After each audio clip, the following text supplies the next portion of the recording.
सभी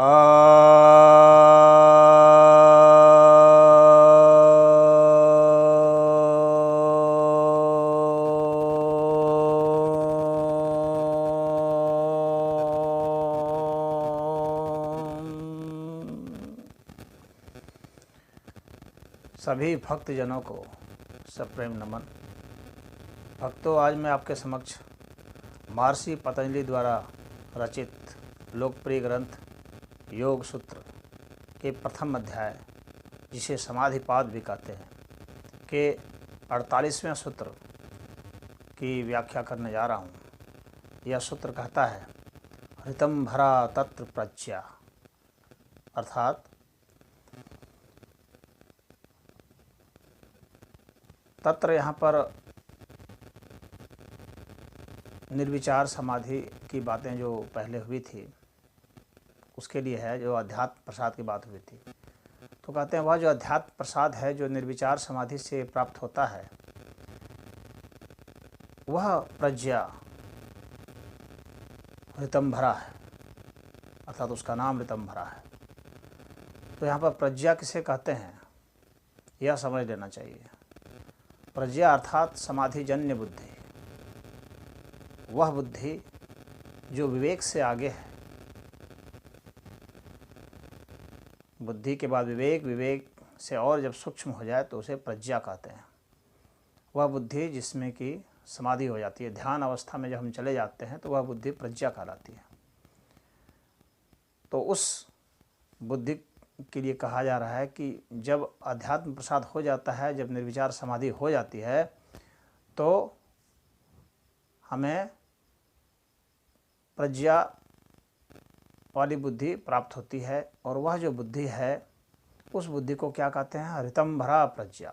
ये कौन सी प्रज्ञा है? तो ऋतंभरा। ऋतंभरा अर्थ हो गया कि वह सत्य जो अनुभूत है, ऐसे सत्य को जो धारण किया जाता है, वह ऋतंभरा है। एक सत्य तो वह होता है जो कि हमें आगम से, अनुमान से या किसी संत से जो तत्वज्ञानी हैं उनसे प्राप्त होता है। तो उस तरह से जो प्राप्त होता है उसे सत्य कहा जाता है। परंतु जब हमें साक्षात अनुभूत होता है, तो यानी ऐसे सत्य जिसे हम साक्षात अनुभूत करते हों, वह ऋत होता है। और यहाँ भरा मतलब कि उससे परिपूर्ण हो जाना। तो सत्य यानी कॉन्सेप्चुअल फैक्ट है और ऋत यानी परसेप्चुअल फैक्ट है। तो ऋत आगे की अवस्था है जिसमें कि किसी प्रकार का कोई भी संशय नहीं होता, कोई भ्रांति नहीं होती है। क्यों? क्योंकि उसने प्रत्यक्ष अनुभूत किया है। तो प्रत्यक्ष अनुभूत सत्य को ऋत कहते हैं। वेद में ऋत शब्द का बहुत प्रयोग हुआ है और सनातन धर्म के शास्त्रों में। और अगर आप अन्य धर्मों के शास्त्र में देखेंगे तो ऋत के बराबर का सत्य नहीं है। वहाँ पर अधिक से अधिक ट्रुथ की बात की गई है, लेकिन यहाँ पर सिर्फ ट्रुथ की बात नहीं है, बल्कि वो परसेप्चुअल ट्रुथ की बात है, अनुभूत ज्ञान की बात है। वहाँ पर ज्ञान की बातें तो की गई है, लेकिन अनुभूत ज्ञान की बात नहीं की गई है। जो बाइबल में लिखा है उसको मान लिया जाए, जो कुरान में लिखा है उसे मान लिया जाए। अनुभूति का वहाँ पर विषय नहीं दिया गया है, बल्कि कहीं कहीं पर तो अनुभूति को बैन कर दिया गया है। जैसे कहा गया है कि मोहम्मद जो है वो अंतिम पैगंबर हैं, अर्थात अब जो है किसी को जो है ऋत नहीं होगा, यानी किसी को अनुभूत नहीं होगा ईश्वरीय ज्ञान। लेकिन यहाँ पर कहा गया कि जब तक अनुभूत नहीं होता है तब तक आपके सारे ज्ञान थोथे हैं, उसका कोई महत्व नहीं है। बहुत उसका महत्व इतना ही भर है कि वह एक संकेत मात्र है और उसके सहारे से आप जो है अनुभूति की ओर बढ़ें और अनुभूत ज्ञान हासिल करें।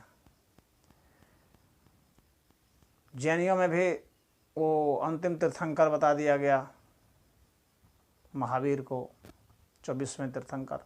उसके बाद तीर्थंकर नहीं होंगे। तीर्थंकरों की तो पूरी श्रृंखला चलनी चाहिए। जो जो व्यक्ति अनुभूत ज्ञान को उपलब्ध होगा वे सब तीर्थंकर ही होने चाहिए। जब हम अंतिम किसी को कर देते हैं तो वहाँ पर हम रूढ़ कर देते हैं। सनातन धर्म में रूढ़िवादिता का स्थान नहीं है। यहाँ पर अनुभूत ज्ञान के लिए ही सारा कुछ किया जा रहा है, सारी साधनाएं, सब कुछ जो बताया जा रहा है अनुभूत ज्ञान के लिए ही बताया जा रहा है। तो यह जो है, जैसे कि व्यास जी कहते हैं, आगमेन अनुमानेन ध्यानाभ्यासेन च त्रिधा प्रकल्पयन प्रज्ञाम लभते योगम उत्तमम।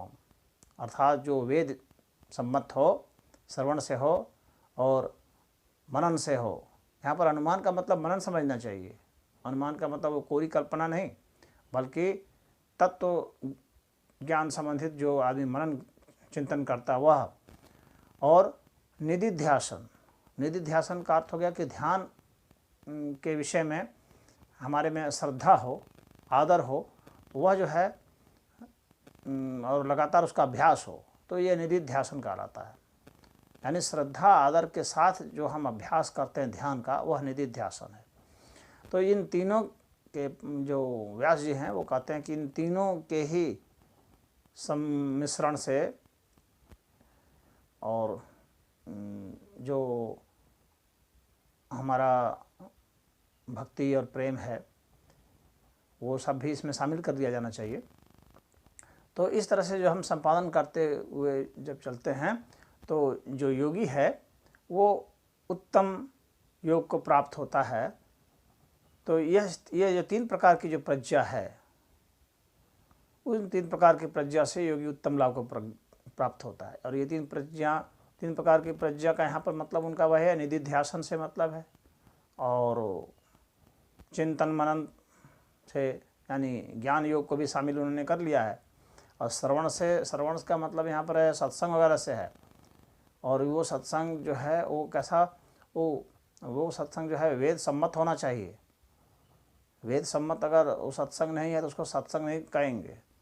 बहुत लोग उल जुलूल फिजूल किसी तरह के शास्त्र को रचते हैं, लेकिन वह वेद सम्मत नहीं है। वेद सम्मत का मतलब सत्य सम्मत होना चाहिए। वेद का अर्थ होता है सत्य, तो वह सत्य सम्मत होना चाहिए, तब जा कर के जो हमें प्राप्त होगा वह 3 प्रकार की प्रज्ञा प्राप्त होगी, उसी उत्तम योग